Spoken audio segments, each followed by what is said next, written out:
Everyone, आपण one liner lecture पाहतोय. आजचं हे 31वे लेक्चर असणार आहे आणि या लेक्चरमध्ये आपण मार्च आणि एप्रिल 2025 मधले महत्त्वाचे वन लाइनर पाहणार आहोत. आजचा हा पहिला वन लाइनर आहे. जागतिक वन्यजीव दिन कधी सेलिब्रेट केला जातो? 3 मार्च रोजी. जागतिक वन्यजीव दिन 3 मार्च. नंतर पाय दिवस कधी सेलिब्रेट केला जातो? तर तो आहे 14 मार्च. आता पाय दिवस म्हणजे काय? तर आपण मॅथ्स मध्ये जो पाय वापरतो, ज्याला 22/7 किंवा 3.14 आपण ही व्हॅल्यू घेत असतो त्याची, तर तो पाय दिवस आहे 14 मार्च. आता 14 मार्च काय? 3.14 जे आपण म्हटलं, तर तेच 14 मार्च. ओके, हे 14 डेट आणि 3 म्हणजेच मार्च. ओके, 14 मार्च काय? पाय दिवस 14 मार्च. नंतर पुढचा वन लाइनर आहे, जागतिक ग्राहक हक्क दिन कधी सेलिब्रेट केला जातो? तो आहे 15 मार्च रोजी. जागतिक ग्राहक हक्क दिन 15 मार्च.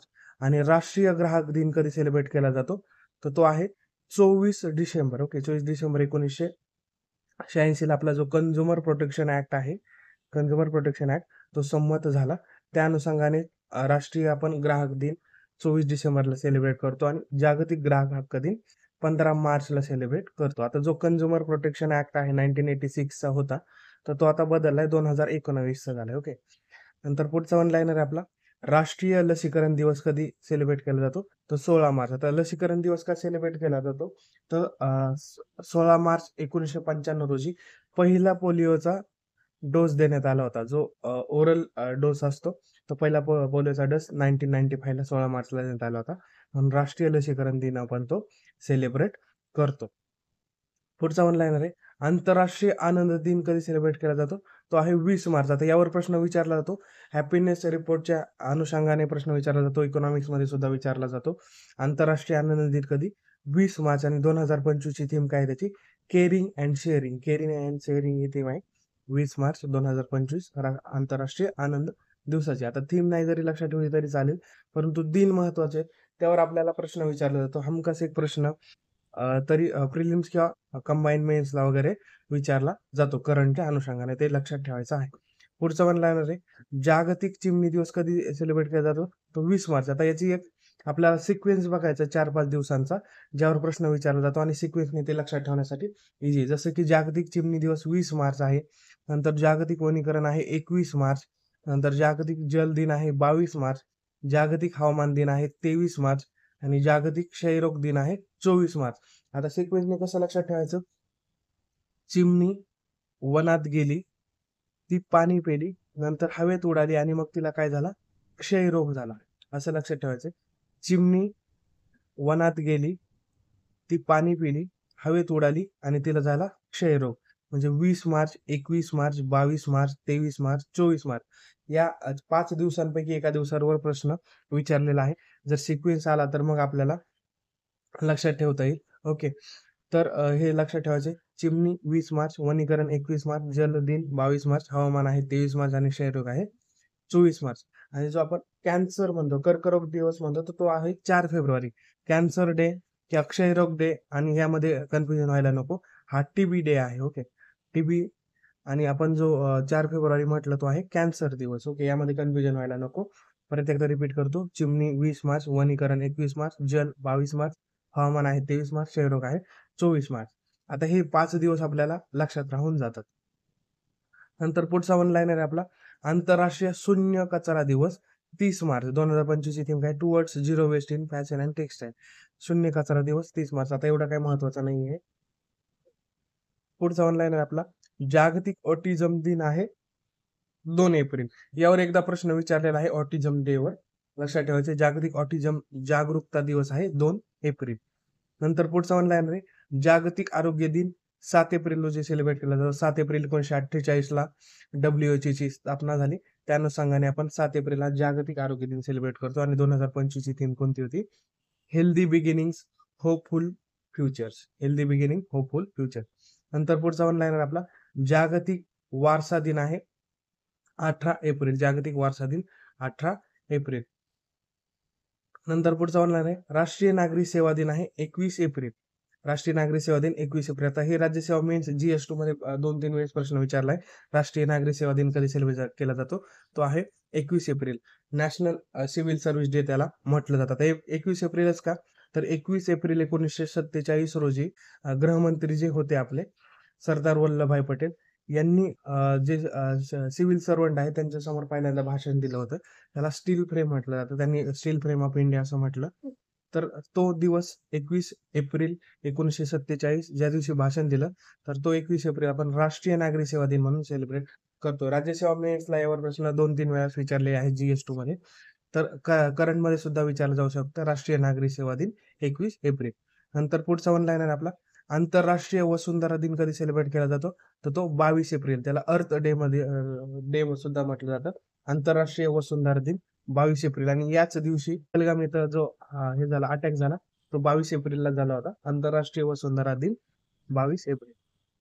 नंतर पुढचा वन लाईनर आहे जागतिक पुस्तक आणि कॉपीराइट दिन कधी सेलिब्रेट केला जातो? तर तो आहे 23 एप्रिल. जागतिक पुस्तक आणि कॉपीराइट दिन 23 एप्रिल. राष्ट्रीय पंचायत राज दिन 24 एप्रिल. यावर प्रश्न विचारलेला आहे करंटच्या अँगलने. हे लक्षात ठेवायचे. राष्ट्रीय पंचायत राज दिवस 24 एप्रिल. 24 एप्रिल 1993 रोजी आपली 73वी घटना दुरुस्ती झाली. त्या अनुषंगाने मग तो दिवस आपण सेलिब्रेट करतोय राष्ट्रीय पंचायत राज दिवस 24 एप्रिल. पुढचा वन लाईनर आहे जागतिक लसीकरण सप्ताह. वर आपण लसीकरण डे पाहिला. आता हा लसीकरण सप्ताह कधी? 24 ते 30 एप्रिल. 24 ते 30 एप्रिल जागतिक लसीकरण सप्ताह. नंतर जागतिक मलेरिया दिन 25 एप्रिल. आता हा नाही लक्षात ठेवला तरी चालतंय. नंतर पुढचा आहे आंतरराष्ट्रीय चेर्नोबिल आपत्ती स्मृती दिन 26 एप्रिल. 26 एप्रिल 1986 चेर्नोबिल इथं जी काही घटना घडली होती त्या अनुषंगाने हा दिवस आपण हे करतो, स्मृती दिन करतो. 26 एप्रिल 1986. आता मेन्सला जे आपत्ती आहे आपत्ती व्यवस्थापन आहे त्यामध्ये हा दिवस बऱ्याचदा विचारलेला आहे किंवा डेट सुद्धा विचारले की चेर्नोबिल इथं आपत्ती कधी झाली?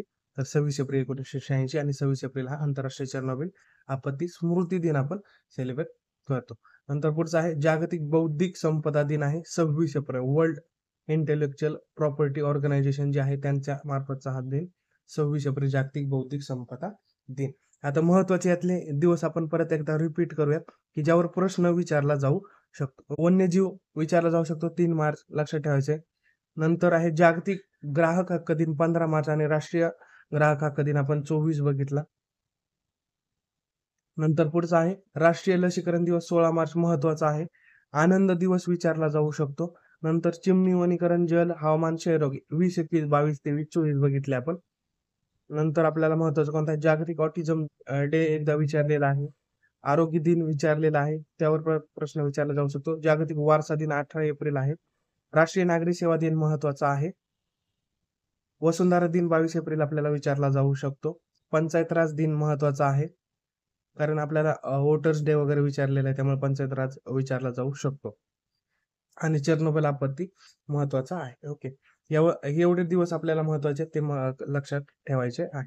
नंतर पुढचा वन लाईनर आपला औद्योगिकरणाद्वारे विकासाचा अधिकार हा स्वच्छ पर्यावरणा इतकाच महत्वाचा अधिकार आहे असा निर्णय देणारा खटला कोणता आहे? म्हणजे आपण जे काही औद्योगिकरण करतो आणि नंतर म्हणतो की पर्यावरणाचा ऱ्हास झालाय त्यामुळे मग औद्योगिकरण थांबवा वगैरे किंवा डेव्हलपमेंट थांबवा या अनुषंगाने.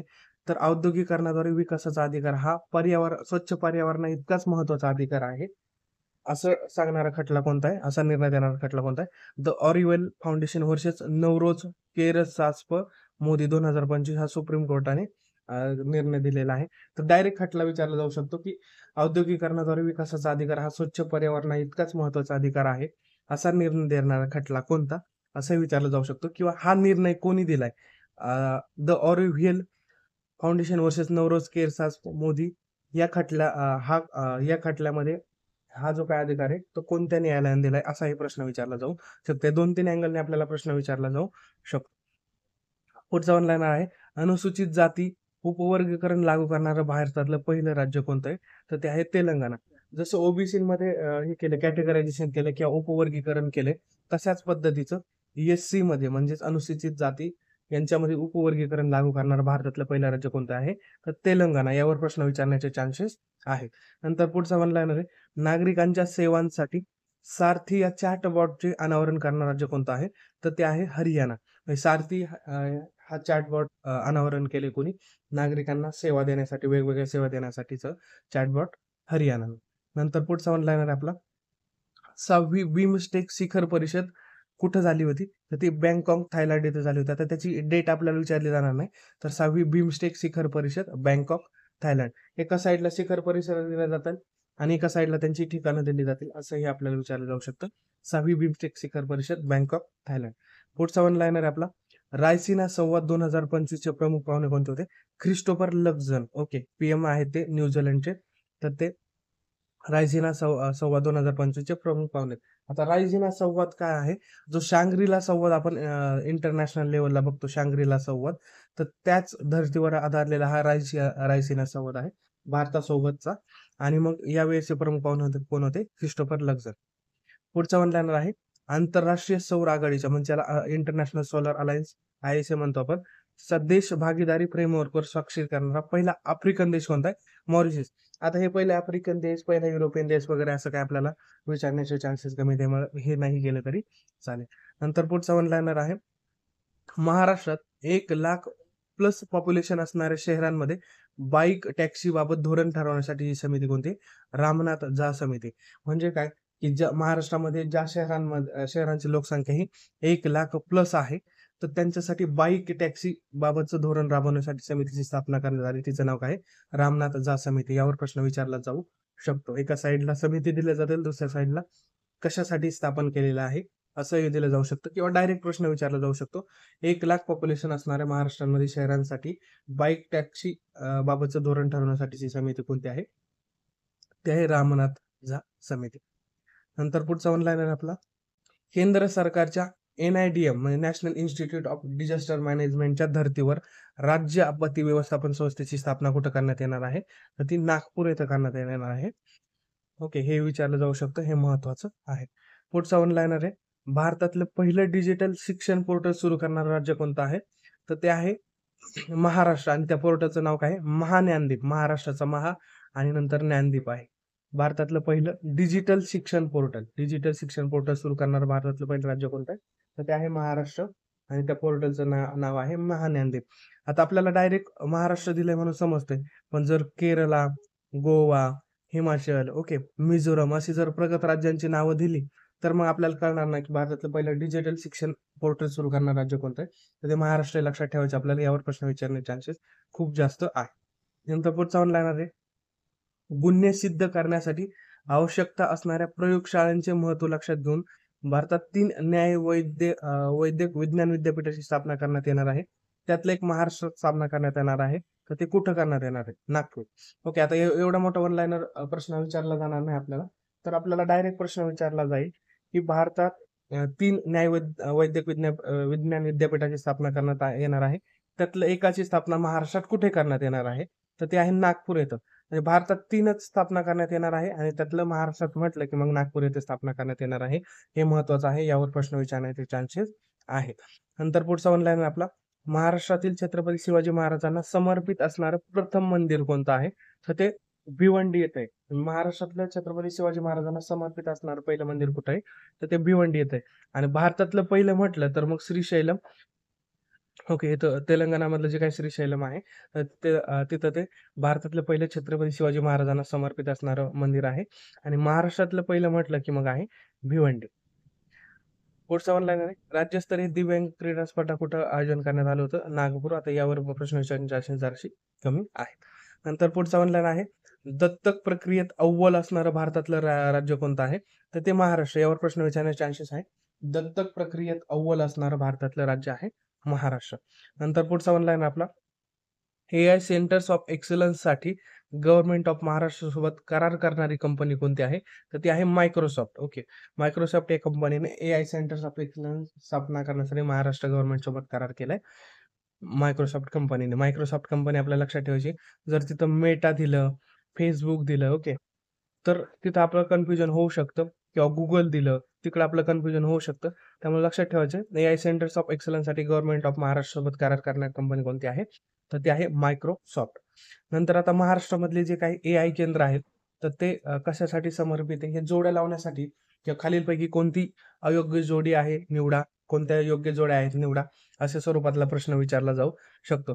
तर त्यातलं कोणतं आहे? मुंबईला कोणतं आहे? भूगोल विश्लेषण केंद्र आहे मुंबईला. आपण महाराष्ट्रातली AI केंद्र बघतोय. मुंबई भूगोल विश्लेषण केंद्र. पुणे न्यायवैज्ञानिक संशोधन आणि AI केंद्र आणि नागपूरला आहे मार्वेल केंद्र. आता ह्या तिन्हीच्या जोड्या आपल्याला दिल्या जातील आणि यापैकी योग्य जोड्या ओळखा, अयोग्य जोड्या ओळखा असा प्रश्न सुद्धा जसा GS मध्ये विचारला जातो तसा सुद्धा विचारला जाऊ शकतो. पुढचा वन लाईनर आहे. PFRDचे अध्यक्ष म्हणून आता नव्याने शिवसुब्रमण्यम रमण यांची हे करण्यात आली, नियुक्ती करण्यात आली. तर अगोदर कोण होतं? दीपक मोहंती होते. आता त्यांच्या जागेवर शिवसुब्रमण्यम रमण आलेले आहेत. 5 वर्ष किंवा 65 वर्ष यापैकी जे आधी असेल हा त्यांचा कार्यकाळ असतो. PFRD वर एकदा राज्यसेवेला आपल्याला प्रश्न विचारलेला आहे. PFRDचे अध्यक्ष डायरेक्ट वन लाईनर स्वरूपात प्रश्न विचारलाय. त्याच अनुषंगाने आताही प्रश्न विचारला जाऊ शकतो की PFRDचे दीपक मोहंती यांच्या नंतरचे अध्यक्ष कोण आहेत किंवा सध्याचे अध्यक्ष कोण आहेत? तर ते आहेत शिवसुब्रमण्यम रमण. ओके, हे महत्वाचं आहे. यावर प्रश्न विचारला जाऊ शकतो. पुढचा ऑनलाईन आहे 2023-24 भारतातील सर्वाधिक वित्तभूषण कोणत्या राज्याचं आहे? तर ते महाराष्ट्राचं आहे 20.5%. दुसरं आहे केरळाचं. ओके, वित्तभूषण म्हणजे रेमिटन्स म्हटलं जातं 23-24 साठी. आता एक 5-6 वर्षांपासून जवळपास महाराष्ट्रच अव्वल आहे, हे लक्षात ठेवायचं. जर नाही आठवलं तर महाराष्ट्रात 5-6 वर्षांपासून अव्वल आहे रेमिटन्सच्या बाबतीत. रेमिटन्स म्हणजे काय? तर महाराष्ट्रातले जे रहिवासी आहेत ते बाहेरच्या देशांमध्ये जेव्हा काम करायला जातात, समजा USA ला जातात वगैरे, आणि तिकडून जे कुटुंबियांसाठी, मित्रांसाठी वगैरे जे काही पैसे पाठवतात त्याला रेमिटन्सेस म्हणतात. मग 23-24 मध्ये भारतातील सर्वाधिक वित्तभूषण कोणत्या राज्यासाठी आहे? तर ते आहे महाराष्ट्र. दुसरा क्रमांक आहे केरळा. ओके, पुढचा वन लाईनर आहे. भारतातील पहिले राष्ट्रीय सहकारी विद्यापीठ स्थापना करण्यात आली. ती कुठं? आनंद, गुजरात येथे स्थापना करण्यात आली. भारतातलं पहिलं राष्ट्रीय सहकारी विद्यापीठ. ओके, हे पहिलं आहे त्यामुळे महत्वाचं, यावर प्रश्न विचारण्याचे चान्सेस आहेत. भारतातलं पहिलं राष्ट्रीय सहकारी विद्यापीठ आनंद, गुजरात. नंतर आता मग या विद्यापीठाचं नाव काय आहे? तर ते त्रिभुवन सहकारी विद्यापीठ असं नाव देण्यात आलेलं आहे या विद्यापीठाला. भारतातली पहिल्या राष्ट्रीय सहकारी विद्यापीठाचं नाव काय? त्रिभुवन सहकारी विद्यापीठ. आता हे त्रिभुवन नाव कोणाचं आहे? तर जे अमूलचे संस्थापक आहेत त्रिभुवन काशीभाई पटेल यांच्या नावावरून भारतातलं पहिलं राष्ट्रीय सहकारी विद्यापीठ सुरू करण्यात आलेलं आहे. त्यांचं नाव देण्यात आले. कुठं आहे ते? आनंद, गुजरात येथे. यावर प्रश्न विचारला जाऊ शकतो, महत्वाचं आहे. नंतर भारतातला पहिला व्हर्टिकल लिफ्ट रेल्वे समुद्र पूल कुठं आहे? तर तो आहे पांबन पूल. रामेश्वरम आणि भारताची जी काही मुख्य भूमी आहे त्या दरम्यानचा हा पांबन पूल आहे. भारतातला पहिला व्हर्टिकल लिफ्ट रेल्वे समुद्र पूल. ओके, व्हर्टिकल लिफ्ट रेल्वे समुद्री पूल आहे पांबन पूल, भारतातला पहिला आहे, त्यामुळं विचारलं जाऊ शकतं. पुढचा ऑनलाईन आहे. एक राज्य एक RRB हे धोरण लागू करण्याची तारीख कधी आहे, कोणती होती? तर ते 1 मे 2025. ओके, 1 मे 2025 पासून एक राज्य एक RRB. आपल्याकडे जसं 2 RRB होत्या तसं आता एक राज्य या दोन्ही RRBचं मर्जिंग करण्यात आलं आणि एक राज्य एक RRB धोरण लागू करण्यात आले 1 मे 2025. RRB पहिल्यांदा कुठं स्थापन झाली, त्याचा ऍक्ट काय आहे, यावर आपल्याला इकॉनॉमिक्सच्या अँगलने प्रश्न विचारले जातात. इकॉनॉमिक्स मध्ये RRB, RBI, SBI, okay, IDBI अशा बँका दिल्या जातात आणि त्यांचे स्थापना वर्ष सुद्धा दिले जातात, ते करून घ्यायचे. नंतर पुढचा ऑनलाईन आपला मेघालयातील पहिली वैज्ञानिक कोळसा खाण. आता इतर कोळसा खाणी झाली असतील परंतु वैज्ञानिक कोळसा खाण मेघालयातली पहिली कोणती? सारिंगखाम ए. ओके, आता हे विचारण्याचे चान्सेस खूप खूप कमी आहे. नंतर पुढचा ऑनलाईन आपला 2024-25 जगातील सर्वात मोठा दूध उत्पादक देश कोणता आहे? तो भारत आहे. आपण जे काही ऑपरेशन फ्लड राबवलं 1970 ला, ऑपरेशन फ्लड आलं आपलं. ओके, वर्गीस कुरियन. त्यानंतर 1998 पासून आपण जगामध्ये सर्वाधिक मोठा उत्पादक देश म्हणून उदयास आलो. 1998 पासून जवळपास आतापर्यंत आपण जगातला सर्वात मोठा दूध उत्पादक देश आहोत. ओके, पुढचा ऑनलाईन आहे आपला 2024 मध्ये जगात भारताचा चहा निर्यातीमध्ये कितवा क्रमांक आहे? तर तो आहे दुसरा. पहिला कोणाचा? केनियाचा आहे. दुसरा आहे इंडियाचा. तिसरा आहे श्रीलंकाचा. आता इथं चहा म्हटलं की आपल्याला चायना आठवू शकतो, परंतु चायनाचा पहिला 3 मध्ये क्रमांक नाही निर्यातीमध्ये. ओके, पहिला कोणाचा आहे? केनियाचा आहे. दुसरा आहे इंडियाचा आणि तिसरा आहे श्रीलंकाचा. निर्यातीमध्ये बघतो आपण, चहा निर्यातीमध्ये. नंतर पुढचा वन लाईनर आहे. भारतातील पहिला नॅनो इलेक्ट्रॉनिक्स रोड शो कुठे आयोजित करण्यात आला होता? तर इंडियन इन्स्टिट्यूट ऑफ सायन्स जे आहे बंगळुरूचं, इथं तो आयोजित करण्यात आला होता. भारतातील पहिला नॅनो इलेक्ट्रॉनिक्स रोड शो. आता जे मिनिस्ट्री ऑफ इन्फॉर्मेशन टेक्नॉलॉजी आणि इलेक्ट्रॉनिक्स आहे, तर त्यांनी IISc सोबत हा आयोजित केलेला रोड शो होता भारतात पहिला nano electronics.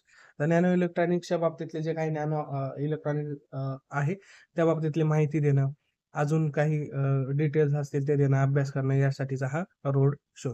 IISc Bangalore, Indian institute of science Bangalore. पुढचं वन लाईनर आहे, ज्येष्ठ नागरिक आयोगाची स्थापना करणारं भारतातलं पहिलं राज्य कोणतं आहे? तर ते केरळ राज्य आहे. आणि तिकडे वृद्धांची संख्या सुद्धा, ज्येष्ठ नागरिकांची संख्या सुद्धा जास्त आहे, किंवा सर्वात जास्त वृद्ध असणारी संख्या आहे केरळ. त्या अनुषंगाने ज्येष्ठ नागरिक आयोगाची स्थापना करणं भारतातलं पहिलं राज्य कोणतं आहे? तर ते आहे केरळ. 1+3 हे यांचं स्ट्रक्चर असणार आहे. एक अध्यक्ष आणि 3 सदस्य. आता त्यातले 3 जे सदस्य असणार आहेत, त्यातली एक महिला आणि एक एस-सी-एस-टी यांच्यापैकी असणार आहे. तर आपल्याला स्ट्रक्चर वगैरे पॉलिटीमध्ये विचारलं जाऊ शकतं करंटच्या अँगलने. परंतु जर विचारायचं म्हटलं करंटमध्ये, तर ज्येष्ठ नागरिक आयोगाची स्थापना करणारं भारतातलं पहिलं राज्य कोणतं आहे? तर ते आहे केरळ. यावर प्रश्न विचारण्याचे चान्सेस आहेत. नंतर पुढचा म्हणणार आहे, सर्वोच्च न्यायालयाने उच्च शिक्षण संस्थांमध्ये विद्यार्थ्यांच्या मानसिक आरोग्याच्या समस्या सोडवण्यासाठी स्थापलेला राष्ट्रीय कार्यदल कोणता आहे? तो आहे न्यायमूर्ती एस रवींद्र भट. म्हणजे काही उच्च शिक्षण संस्था आहेत, त्यांच्यामध्ये जे काही विद्यार्थ्यांचं मानसिक आरोग्याचा प्रॉब्लेम येतोय, किंवा आत्महत्या, सुसाईडचं प्रमाण वाढतंय, ते सोडवण्यासाठी किंवा त्यांच्या समस्या सोडवण्यासाठी स्थापलेला राष्ट्रीय कार्यदल आहे न्यायमूर्ती एस रवींद्र भट. आणि ही स्थापना कोणी केली? सुप्रीम कोर्टाने केलेली आहे. त्यामुळे महत्वाचं आहे न्यायमूर्ती एस रवींद्र भट. यावर आपल्याला प्रश्न विचारला जाऊ शकतो. नंतर पुढचा ऑनलाईन आपला, श्री शिखर परिषद 2025 ची कुठे आयोजित करण्यात आली होती? हैदराबाद. आता हे डायरेक्ट विचारलं जाणार नाही आपल्याला, श्री शिखर परिषद 25 हैदराबाद. परंतु जे फार्मर्स आहे, म्हणजे महिला फार्मर्स आहे, त्यांच्यासाठीचं वर्ष घोषित केले 2026. या अनुषंगाने आपल्याला विचारलं जाऊ शकतं. फिमेल फार्मर्स इयर्स 2026 हे लक्षात ठेवायचं आहे. ते पुढे आपल्याला वन लाईनरमध्ये येईलच.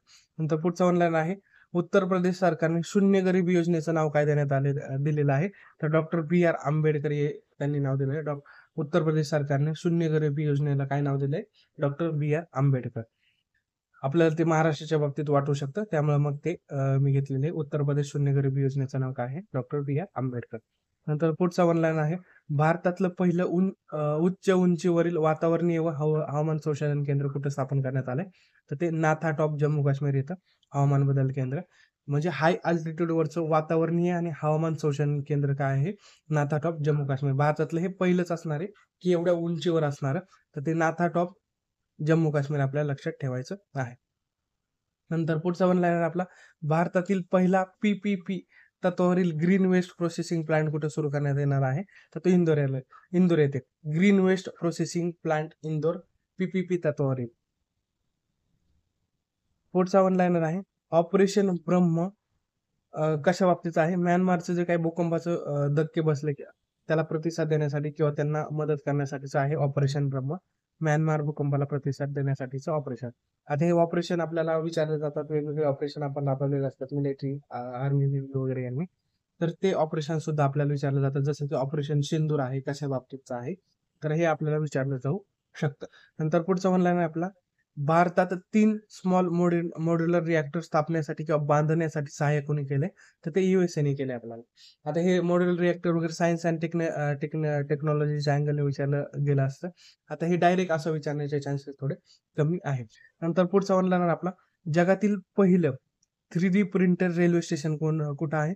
तर ते जपान येतं. जगातलं पहिलं 3D प्रिंटेड रेल्वे स्टेशन.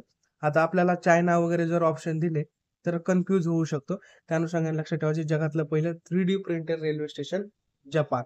नंतर पुढचा वन लाईनर आपला, भारतातली पहिली एजंटिक AI हॅकॅथॉन कुठं भरली होती? तर ते केरळ येतं. तर जवळपास 1500 लोकांनी त्यामध्ये पार्टिसिपेट केलं होतं. भारतातली पहिली एजंटिक AI हॅकॅथॉन. आता एजंटिक AI हॅकॅथॉन म्हणजे काय? किंवा एजंटिक AI म्हणजे काय? तर इतर जे काही AI आहे ते फक्त डेटा वगैरेच देतात आपल्याला. तर एजंटिक AI हा त्यावर प्रोसेस सुद्धा करतो, डिसिजन सुद्धा घेतो. त्या संदर्भातले हे हॅकॅथॉन आहे. केरळ इथं भरवण्यात आले होते. भारतातली पहिली एजंटिक AI हॅकॅथॉन केरळला. पुढचा वन लाईन आहे, सर्वाधिक काळ अंतराळात स्पेस वॉक करणाऱ्या महिला कोणत्या आहेत?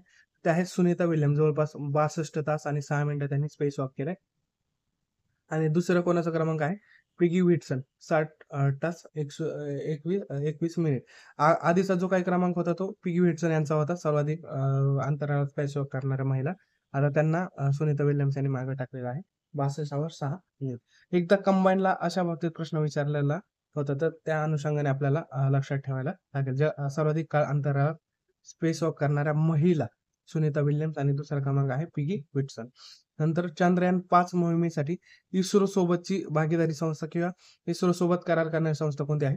तर ते आहे JAXA जपान. आता आपण चंद्रयान-3 पाहिलं. चंद्रयान-4 हे नियोजित आहे आणि मग चंद्रयान-5 आपण लॉन्च करतो. तर या मोहिमेसाठी आपल्याला मदत कोण करतंय? JAXA Japan. यावर प्रश्न विचारण्याचे चान्सेस. नंतर पुढचा वन लाईनर आहे. भारताचा लांब पल्ल्याचा ग्लाइड बॉम्ब कोणता आहे? तो आहे गौरव. ओके. एकदा कंबाईन केराचे मला आठवत नाहीये. परंतु एका साइडला लांब पल्ल्याचे ग्लाइड बॉम्ब, नंतर पहिली स्वदेशी रायफल कोणती, अशा पद्धतीचं आपल्याला हे दिले होते. आणि दुसऱ्या साइडला त्यांची नावं दिली होती. म्हणजे इन्सास असेल, गौरव असेल, रणगाडा वगैरे असेल, असे हे त्यांची नावं दिलेली होती.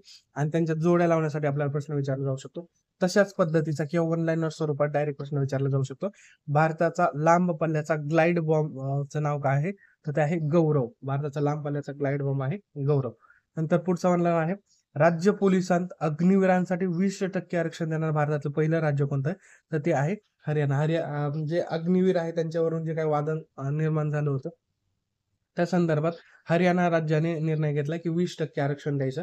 कोणाला? जे अग्निवीर आहेत त्यांना राज्य पोलिसात जर भरती व्हायचं असेल त्यांच्या रिटायरमेंट नंतर 4 वर्ष काम केल्यानंतर अग्निवीर रिटायर होतात.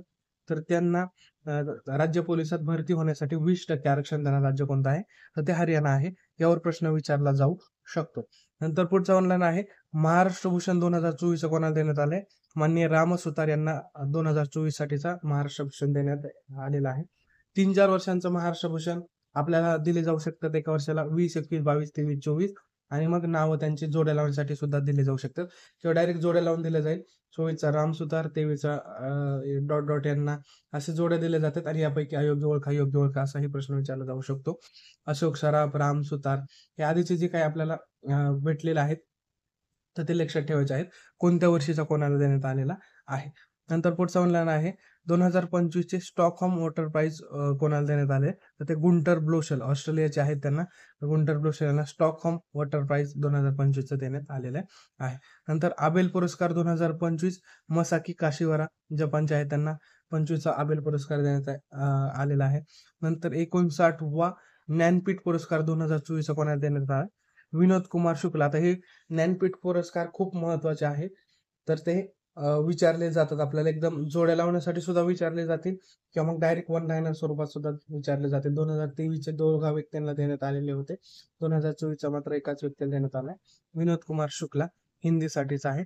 ज्ञानपीठ पुरस्कार 2024 विनोद कुमार शुक्ला. पुढचा वन लाईनर आहे. साहित्य अकादमी साठीचा पुरस्कार 2024 कोणाला दिला? सुदर्शन आठवले. साहित्य अकादमी 2024 सुदर्शन आठवले. नंतर पुढचा वन लाईनर आपला सरस्वती सन्मान 2024 महोपाध्याय साधू बद्रीश दास यांना देण्यात आले. सरस्वती सन्मान 2024. नंतर आहे पुण्यभूषण पुरस्कार 2025 चा 37वा होता. तो कोणाला? डॉक्टर विजय केळकर यांना देण्यात आले. अर्थशास्त्रातला डॉक्टर विजय केळकर पुण्यभूषण पुरस्कार 2025. आता पुण्यभूषण किंवा पुण्यातला हा पुरस्कार आहे. परंतु हे नाव महत्वाचं आहे डॉक्टर विजय केळकर. त्या अनुषंगाने आपल्याला विचारला जाऊ शकतो. पुण्यभूषण पुरस्कार 2025 37वा होता तो डॉक्टर विजय केळकर. नंतर पुढचा वन लाईनर आहे. आयओसीच्या पहिल्या महिला आणि आफ्रिकन अध्यक्ष कोण आहेत? पहिल्या क्रिस्टी कॉमेंटे. आता आयओसी म्हणजे काय? इंटरनॅशनल ऑलिम्पिक जी कमिटी आहे त्याच्या पहिल्या महिला आणि आफ्रिकन अध्यक्ष असणार आहेत क्रिस्टी कॉमेंटे.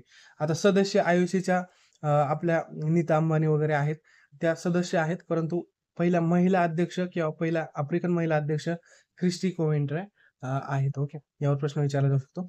नंतर Fit India icon Ayushmann Khurrana हे आयकॉन वगैरे चेंज होत राहतात, हे विचारले जाण्याचे चान्सेस थोडे कमी आहेत. नंतर पुढचा वन आहे. 3 वेगवेगळ्या IPL संघांचे नेतृत्व करणारा पहिला भारतीय कोण आहे? तर ते आहे अजिंक्य रहाणे. म्हणजे 3 वेगवेगळ्या IPL टीम कडून खेळून त्यांचं नेतृत्व करणारा किंवा कॅप्टन असणारा पहिला भारतीय कोण आहे? अजिंक्य रहाणे. ओके, यावर प्रश्न विचारला जाऊ शकतो. नंतर पुढचा वन आपला केंद्र राज्य संबंधाचा आढावा घेण्यासाठी तमिळनाडू गव्हर्नमेंटद्वारे स्थापलेली समिती कोणती आहे? न्यायमूर्ती कुरियन जोसेफ. ओके, केंद्र राज्य संबंधाचा आढावा घेण्यासाठी तमिळनाडू गव्हर्नमेंटद्वारे स्थापलेली समिती आहे न्यायमूर्ती कुरियन जोसेफ. आता तमिळनाडू सरकार आणि राज्यपाल यांच्यातला जो काही वादविवाद सुरू होता त्या अनुषंगाने केंद्र राज्य संबंधाचा आढावा घेण्यासाठी जी तमिळनाडू गव्हर्नमेंटद्वारे स्थापनेची समिती आहे न्यायमूर्ती कुरियन जोसेफ. आता यांचा अहवाल स्वीकारायचा नाही स्वीकारायचा हे केंद्र शासन ठरवेल किंवा राज्य सरकारने स्थापन केलेली ती समिती असल्या कारणाने एवढी महत्वाची नाही. ओके. नंतर पुढचा म्हणला आहे डिजिटल प्रवेश जीवन आणि स्वातंत्र्याचा मूलभूत अधिकाराचा एक भाग असा निर्णय देणारा खटला कोणता आहे? Amar Jain versus union of India 2025 साठीचा हा खटला आहे. म्हणजे डिजिटल प्रवेश जीवन आणि स्वातंत्र्याचा मूलभूत अधिकार आहे. म्हणजे डिजिटली प्रवेश करणं, हे करणं, डिजिटली साक्षर होणं वगैरे वगैरे. तर जीवन आणि स्वातंत्र्याचा मूलभूत अधिकाराचा एक भाग आहे असा निर्णय कोणत्या खटल्यात देण्यात आलाय?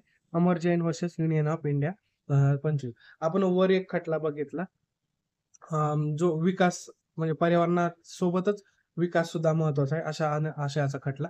तो खटला सुद्धा विचारला जाऊ शकतो आणि हा खटला सुद्धा विचारला जाऊ शकतो Amar Jain versus union of India 2025. नंतर पुढचा वन लाईनर आपला 23व्या विधी आयोगाची स्थापना करण्यात आली होती, परंतु आता अध्यक्ष म्हणून कोणाची नियुक्ती करण्यात आली? न्यायमूर्ती दिनेश माहेश्वरी यांची नियुक्ती करण्यात आली 23व्या विधी आयोगाचे अध्यक्ष. 22वे कोण होतं?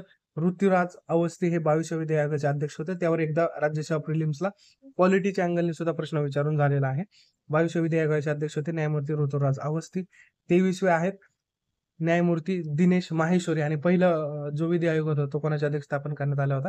MC Setalvad. Okay, MC Setalvad यांच्या अध्यक्षाखाली पहिला विधी आयोग स्थापन करण्यात आला होता. आणि 23वा आहे न्यायमूर्ती दिनेश माहेश्वरी. 22वा आहे ऋतुराज अवस्थी. यांच्या सुद्धा जोड्या दिल्या जातील. अयोग्य ओळखा अशा स्वरूपाचा प्रश्न विचारला जाऊ शकतो किंवा मग डायरेक्ट वन लाईनर आपल्याला विचारला जाऊ शकतो. 23व्या विधी आयोगाचे अध्यक्ष कोण आहेत? न्यायमूर्ती दिनेश माहेश्वरी. आता जे ऋतुराज अवस्थी यांच्यावर प्रिलिम्सला पॉलिटीच्या अँगलने प्रश्न विचारला होता. तो कसा विचारला होता? एक 3-4 सेंटेन्स दिली होती आणि 22वे विधी आयोगाचे अध्यक्ष न्यायमूर्ती ऋतुराज अवस्थी आहेत अशा स्वरूपाचे. त्यांनी यावेळी स्थापना झाली वगैरे वगैरे असा स्वरूपाचा प्रश्न विचारला होता. ओके. नंतर पुढचा वन लाईनर आहे UPSCचे अध्यक्ष अजय कुमार यांची नियुक्ती करण्यात आली आहे. नालसा कार्यकारी अध्यक्ष न्यायमूर्ती सूर्यकांत यांची नियुक्ती करण्यात आलेली. आता हे जोड्या लावण्यासाठीच विचारलं जातं. UPSC अध्यक्ष डायरेक्ट वन लाईनर सुद्धा आपल्याला कंबाईन किंवा ग्रुप सीला प्रिलिम्सला मेन्सला विचारलं जाऊ शकतं. नालसा कार्यकारी अध्यक्ष न्यायमूर्ती सूर्यकांत. आता सर्वोच्च न्यायालयातील जे दुसरे सर्वात ज्येष्ठ न्यायाधीश असतात त्यांची नालसा कार्यकारी अध्यक्ष म्हणून निवड केली जाते. आणि नालसाचे पॅट्रोन इन चीफ कोण असतात? तर ते असतात CJI. Okay, patron in chief. आता मग नालसाचे कोण असणार आहेत? तर जे भूषण गवई जे असणार आहेत आपले न्यायमूर्ती CJI जे आहेत तर ते पॅट्रोन इन चीफ असणार आहेत नालसाचे. परंतु कार्यकारी अध्यक्ष कोण आहे? न्यायमूर्ती सूर्यकांत. आता हे दुसरे सर्वात ज्येष्ठ न्यायाधीश असणार आहेत सुप्रीम कोर्टातले. नंतर पुढचा वन लाईनर आपला युनेस्को 2025 मेमरी ऑफ रजिस्टर मध्ये समावेश कोणाचा करण्यात आलाय? भगवद्गीता आणि नाट्यशास्त्र याचा युनेस्को 2025 मेमरी ऑफ रजिस्टर मध्ये समावेश करण्यात आलेला आहे. नंतर छोटे स्वित्झर्लंड म्हणून ओळखलं जाणारा पहिलगाम जे जम्मू काश्मीर आहे तिथं दहशतवादी हल्ला कधी झाला? 22 एप्रिल आपण आधीच्या जे वन लाईनर डेच्या दिवसांच्या बाबतीत बघितले होते त्यामध्ये सांगितलं होतं मी की 22 एप्रिल 2025 रोजी जे पहिलगाम आहे तिथं हल्ला झाला होता दहशतवादी. तर त्याला छोटे स्वित्झर्लंड सुद्धा म्हटलं जातं. आणि ऑपरेशन सिंदूर मग कधी राबवलं होतं आपण? 7 मे 2025 ऑपरेशन सिंदूर. हे महत्वाचं आहे. आपल्याला ह्या डेट विचारलं जाणार 22 एप्रिल 7 मे लक्षात ठेवायचं आहे. नंतर पुढचा वन लाईनर आहे आपला डॉक्टर BR आंबेडकर दिनाची घोषणा करणारी सिटी कोणती आहे? तर ती आहे New York city. 14 April 2025 doctor Ambedkar दिनाची घोषणा करणारी सिटी आहे न्यूयॉर्क. नंतर एशियन इन्फ्रास्ट्रक्चर इन्व्हेस्टमेंट बँक त्याला AIIB म्हटलं जातं. त्याचं उपाध्यक्ष कोण आहे सध्या? अजय भूषण प्रसाद पांडे जे आहे तर ते एशियन इन्फ्रास्ट्रक्चर इन्व्हेस्टमेंट बँकेचे उपाध्यक्ष आहेत. इंटरनॅशनल लेवल किंवा जे काही विभागीय लेवलचे आहे तर ते त्यावर आपल्याला प्रश्न विचारला जाऊ शकतो. Asian infrastructure investment bank. नंतर इंटरनॅशनल सोलर अलायन्स मध्ये समावेश होणारा 123वा सदस्य कोण आहे? अंगोला. आता हे 123 122 किंवा आफ्रिकन कोणता पहिला वगैरे असं काही विचारण्याचे चान्सेस नाहीयेत, त्यामुळे नाही लक्षात ठेवला तरी चालेल. नंतर WHO जागतिक वय अनुकूलन शहरांच्या नेटवर्क मध्ये समावेश होणारं शहर कोणतं आहे? ते आहे कोझिकोड. जे WHO आहे त्याचं जागतिक वय अनुकूलन शहर म्हणजे वय जे वाढलेलं आहे किंवा वयासाठी अनुकूलन असणारे शहर कोणते तर ती लिस्ट ते बनवतात WHO. त्यामध्ये या समावेश झालेला आहे कोझिकोडचा. नंतर पुढचा म्हणणार आहे जगातील पहिला व्यावसायिक प्रमाणातील मिथेनॉल प्रकल्प कुठं सुरू करण्यात आलाय? तो आहे डेन्मार्क. म्हणजे मिथेनॉल प्रकल्प सुरू करण्यात आलेत परंतु व्यावसायिक प्रमाणात ओके, म्हणजे व्यवसायासाठी जो ई-मिथेनॉल प्रकल्प सुरू करण्यात आलाय, तो जगातला पहिला कुठं आहे? डेन्मार्क. नंतर पुढचं म्हणलं आहे, भारतातले पहिले शैक्षणिक शहर स्थापनाची घोषणा कुठं करण्यात आलेलं आहे? तर ते न्यू मुंबई. आता भारतातलं पहिलं शैक्षणिक शहर आहे, तर जर पुणे ऑप्शन दिला, बंगळुरू ऑप्शन दिला, तर मग आपल्याला मुंबई वाटणार नाही. विद्येचं माहेरघर पुणे वाटू शकतं. परंतु भारताचं पहिलं शैक्षणिक शहर स्थापनेची घोषणा कुठे करण्यात आली? तर ते नवी मुंबई. भारतातलं पहिलं आहे, हे महत्वाचं आहे. महाराष्ट्रातलं नाही तर भारतातलं पहिलं शैक्षणिक शहर नवी मुंबई. नंतर राज्य मुख्य माहिती आयुक्त म्हणून कोणाची नियुक्ती करण्यात आली? तर ते राहुल पांडे यांची करण्यात आली. ते जर्नलिस्ट आहे, तर त्यांची राज्य मुख्य माहिती आयुक्त म्हणून यांची नियुक्ती करण्यात आलेली आहे. नंतर पुढचं म्हणलं आहे, महा-इन्व्हिट स्थापन करणारं भारतातलं पहिलं राज्य कोणतं आहे? तर ते आहे महाराष्ट्र. महा-इन्व्हिट म्हणजे काय? तर infrastructure, Maharashtra infrastructure investment trust, म्हणजे एखाद्या इन्फ्रास्ट्रक्चर इन्व्हेस्टमेंटसाठी ट्रस्ट स्थापन करणारं भारतातलं पहिलं राज्य कोणतं आहे? तर ते आहे महाराष्ट्र आणि महा-इन्व्हिट हे त्याचं नाव आहे. आपल्याला प्रश्न विचारला जाऊ शकतो, महा-इन्व्हिट हे कशा संदर्भातलं आहे? तर ते लक्षात ठेवायचं आपल्याला, इन्फ्रास्ट्रक्चर इन्व्हेस्टमेंट फंड. इन्व्हिट म्हणजे काय? इन्फ्रास्ट्रक्चर इन्व्हेस्टमेंट फंड आणि महा म्हणजे महाराष्ट्र. नंतर पुढचा म्हणला आहे, महाराष्ट्र इलेक्ट्रिक वाहन धोरण कधीपासून कधीच आहे? तर ते 2025 ते 2025 पासून 2030 पर्यंत आहे महाराष्ट्र इलेक्ट्रिक वाहन धोरण. अगोदरचं 2021 ला धोरण आलं होतं महाराष्ट्र इलेक्ट्रिक वाहन धोरण. 18 ला आलं होतं, ते रिन्यू करून 21 ला आलं, ते 25-26 पर्यंत होतं. आता 25 ते 30 पर्यंत महाराष्ट्र इलेक्ट्रिक वाहन धोरण आहे. 25 ते 30. ओके, हे लक्षात ठेवायचं आहे. पुढचा म्हणलेला आहे, महाराष्ट्रात ॲप बेस वाहनांसाठी धोरण लागू करण्यासाठीची समिती कोणती? सुधीर कुमार श्रीवास्तव. आपण वर जी बघितली होती झा समिती, रामनाथ झा समिती, तर ती कशासाठी होती मला कमेंट करून सांगा. आता हे महाराष्ट्रात ॲप बेस वाहनांसाठी, म्हणजे काही उबेर असेल, ओला असेल, हे जे ॲप बेस वाहन आहे त्यांच्यासाठी धोरण लागू करण्यासाठीची समिती कोणती आहे? सुधीर कुमार श्रीवास्तव आणि रामनाथ झा या दोन्ही समित्या महत्वाच्या आहेत. यावर प्रश्न विचारला जाणार आहे. नंतर पुढचा म्हणणार आहे, ग्रामीण भागात होणारी पहिली मंत्रिमंडळ बैठक कुठं झाली? तर ती चौंडी जामखेड येथे झाली. ग्रामीण भागात होणारी पहिली मंत्रिमंडळ बैठक. आतापर्यंत ग्रामीण भागात कुठंच मंत्रिमंडळ बैठक झाली नव्हती, तर ती कुठं झाली? चौंडी जामखेड येथे झालेली आहे. चौंडी हे ठिकाण कुठं आहे? जामखेड, कर्जत असे ऑप्शन दिले जातील, तर जामखेड लक्षात ठेवायचे, चौंडी जामखेड. नंतर पुढचा ऑनलाईन आपला, महाराष्ट्र वेतन संहिता आणि महाराष्ट्र औद्योगिक संबंध संहिता नियम 2025. आपल्याला महाराष्ट्र वेतन कायदा कधीचा आहे असे प्रश्न विचारले जातात. त्या अनुषंगाने महाराष्ट्र वेतन संहिता आणि महाराष्ट्र औद्योगिक संबंध संहिता नियम 2025. नंतर पीक विमा योजनेत बदल करण्यात आले. अगोदर जो पीक विमा आपल्याला ₹1 भेटत होता, तो आता त्याची परत आधीची जी मूल्य होते, म्हणजे खरीपाच्या बाबतीतले जे काही पिकं असतील त्याला 2%, रब्बी बाबतीतले असतील त्याला 1.5%, नगदी पिकं असतील त्याला 5%, अशी अमाऊंट भरून आता परत एकदा पीक विमा देण्यात येणार आहे. अगोदर महाराष्ट्र सरकारने ते ₹1 पीक विमा सुरू केला होता. त्यामध्ये परत आता एकदा बदल करण्यात आलेले आहेत. नंतर पुढचं म्हणलं आहे, संविधानाच्या मराठी इंग्रजी या द्विभाषिक 8व्या आवृत्तीचे प्रकाशन करणारे प्रथम राज्य कोणतं आहे? तर ते आहे महाराष्ट्र. संविधानाच्या मराठी इंग्रजी द्विभाषिक 8व्या आवृत्तीचे प्रकाशन करणारे प्रथम राज्य आहे महाराष्ट्र. नंतर पुढचा म्हणला आहे आपला, डॉक्टर सी.डी. देशमुख जैवविविधता प्रकल्पाची स्थापना केव्हा कुठं सुरू करण्यात आलाय? जामगाव रोहा रायगड मधल्या ठिकाणी तिथं तो जैवविविधता प्रकल्प सुरू करण्यात आला. ते हे विचारण्याचे चान्सेस थोडे कमी आहेत. भारतातलं पहिलं खोल पाण्यातील ट्रान्सशिपमेंट बंदर कुठं आहे? तर ते आहे विझिंजम बंदर आहे, जे केरळमधलं. तर तिथं आहे भारतातलं पहिलं खोल पाण्यातील ट्रान्सशिपमेंट बंदर. पुढचा ऑनलाईन आहे आपला, वर्ल्ड इकॉनॉमिक आउटलुक 2025 नुसार चौथी सर्वात मोठी अर्थव्यवस्था कोणती आहे? तर ती आहे इंडियाची अर्थव्यवस्था. म्हणजे आता आपण जपानला मागं टाकून आपण 5व्या क्रमांकावर होतो. जपानला मागं टाकून आपण 4थ्या क्रमांकावर आलेलो आहोत. ओके, आता मग पहिले 3 कोण आहे? तर पहिली आहे USA, दुसरी आहे चायना, तिसरी आहे जर्मनी. ओके, तिसरी आहे जर्मनी आणि चौथं कोणाचा क्रमांक आहे? तर इंडियाचा आहे. या अगोदर आपण 5व्या क्रमांकावर ब्रिटनला मागं टाकून 5व्या क्रमांकावर आलतो. आता आपण जपानला मागं टाकून 4थ्या क्रमांकावर आलो आणि जपानचा क्रमांक आलाय आहे 5वा. हे महत्वाचं आहे, इकॉनॉमिक्सच्या अँगलने आपल्याला विचारलं जाऊ शकतं, खूप महत्वाचं आहे. 4था क्रमांक, त्याचा सिक्वेन्स सुद्धा विचारला जाऊ शकतो. USA, चायना, जर्मनी, इंडिया आणि आहे जपान. भारतातील सर्वात मोठं जागतिक दर्जाचं क्रूज टर्मिनल टर्मिनल कोणतं आहे तर ते मुंबई आंतरराष्ट्रीय क्रूज टर्मिनल. आता हे विचारण्याचे चान्सेस थोडे कमी आहेत. भारतातली पहिली वेव्ज 2025 शिखर परिषद कुठं भरली होती? जिओ वर्ल्ड कन्व्हेन्शन सेंटर मुंबईचं जे आहे तिथं भरली होती. वेव्ह म्हणजे काय तर world audio visual entertainment summit, त्याला वेव्ह म्हटलं जातं. ऑडिओ व्हिज्युअल एव्ही एंटरटेनमेंट समिट कुठं भरली होती? भारतातली पहिली तर ती आहे Jio world convention centre Mumbai. आता त्यामध्येच त्याच जे काही परिषद झाली होती त्यामध्ये माननीय मोदींनी ऑरेंजेटिव्ह इकॉनॉमी म्हणून ज्याला संबंधलं, त्यामध्ये कशा कशाचा संबंध समावेश होतो तर कला, संगीत, cinema, design, software, fashion, gaming and digital media media यांचा समावेश ऑरेंज इकॉनॉमीमध्ये येतो. आपल्याला इकॉनॉमिक्समध्ये प्रश्न विचारला जाऊ शकतो की ऑरेंज इकॉनॉमीमध्ये खालीलपैकी कशाचा संबंध येतो किंवा समावेश होतो किंवा ऑरेंज इकॉनॉमी कशाच्या संदर्भातली आहे, आणि मग वेगवेगळे ऑप्शन दिले जातील.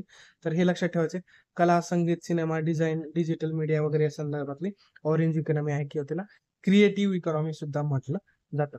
नंतर पुढचं ऑनलाईन आहे के रिअल स्टेट रँकिंग रिपोर्ट 2025 नुसार अव्वल राज्य कोणतं आहे तर ते महाराष्ट्र आहे. आता के रेज जे स्टेट रँकिंग काढतं त्यामध्ये म्हणजे सगळ्यात जास्त डेव्हलपमेंट कुठं झाली आहे, चांगले स्कीम कुठं आहे वगैरे वगैरे क्रायटेरियानुसार ते अव्वल राज्य काढतात. त्याच्यामध्ये क्रमांक आहे महाराष्ट्राचा. नंतर पुढचा ऑनलाईनर आपला ईशान्य भारतातील पहिली भू औष्णिक विहीर कोणती आहे तर ते आहे दिरांग, अरुणाचल प्रदेश मधली भारतातली ईशान्य भारतातली पहिली आहे ती जिओथर्मल विहीर. कुठं आहे?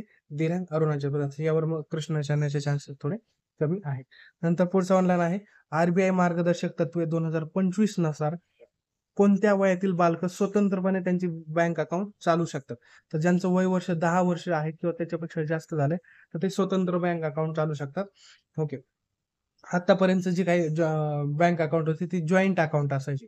10 वर्ष किंवा त्या वर्ष जे वरचे आहेत, जे नाबालिक आहेत त्यांच्यासाठी जॉईंट अकाउंट, मग त्यांच्या पालकांसोबत असेल म्हणजे आई-वडिलांसोबत असेल असे जॉईंट अकाउंट असायची. परंतु आरबीआय जे काही मार्गदर्शक तत्व 2025 ची त्यांनी डिक्लेअर केली, ज्यांचं वय वर्ष 10 किंवा त्यापेक्षा जास्त आहे ते स्वतःचे अकाउंट स्वतंत्रपणे बँक अकाउंट चालू शकतात. ओके. नंतर पुढचा ऑनलाईन आहे नवीन राष्ट्रीय उत्पादन अभियानासाठी गव्हर्नमेंट ऑफ इंडियाची समिती कोणती आहे तर ते आहे BVR सुब्रमण्यम, जे नॅशनल मॅन्युफॅक्चरिंग मिशन नवीन हे करायचे त्यासाठी समिती केली आहे. BVR सुब्रमण्यम समिती महत्वाची आहे, यावर प्रश्न विचारला जाऊ शकतो. पुढचं ऑनलाईन आहे भारतातील पहिली गोल्ड मेल्टिंग ATMचं अनावरण कुठं करण्यात आले तर ते हैदराबाद इथं. ती कंपनी कोणती आहे? गोल्ड सिक्का. म्हणजे आपण जे काही ATM असतात आपल्या रेग्युलर ATM तशाच पद्धतीचं हे गोल्ड मेल्टिंग ATM असणार आहे.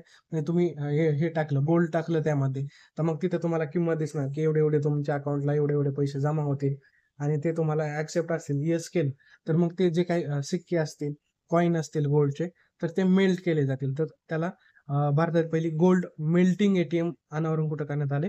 हैदराबाद स्थित असणारी जी काही गोल्ड सिक्का कंपनी आहे यांच्या मार्फत ते करण्यात सुरू करण्यात आलेलं आहे. गोल्ड मेल्टिंग ATM गोल्ड सिक्का हैदराबाद. नंतर पुढचं ऑनलाईन आहे IMF कार्यकारी संचालक म्हणून परमेश्वरन अय्यर यांची नियुक्ती करण्यात आलेली आहे. इंटरनॅशनल मॉनिटरी फंड आपण जो काय म्हणतो तर कार्यकारी संचालक म्हणून कोणाची नियुक्ती करण्यात आली? परमेश्वरन अय्यर. नंतर पुढचा ऑनलाईनर आपला भारतातलं पहिलं ट्रान्स मीडिया मनोरंजन शहर कोणतं आहे? ते creator land Andhra. Transmedia मनोरंजन शहर भारतातलं पहिलं कोणतं आहे तर ते आहे क्रिएटर लँड आंध्रा. ओके, इथे आपण थांबूयात. पुढचे वन लाईनर जे मे महिन्याचे असते ते नेक्स्ट लेक्चरमध्ये आपण कंटिन्यू करूया. थँक्यू.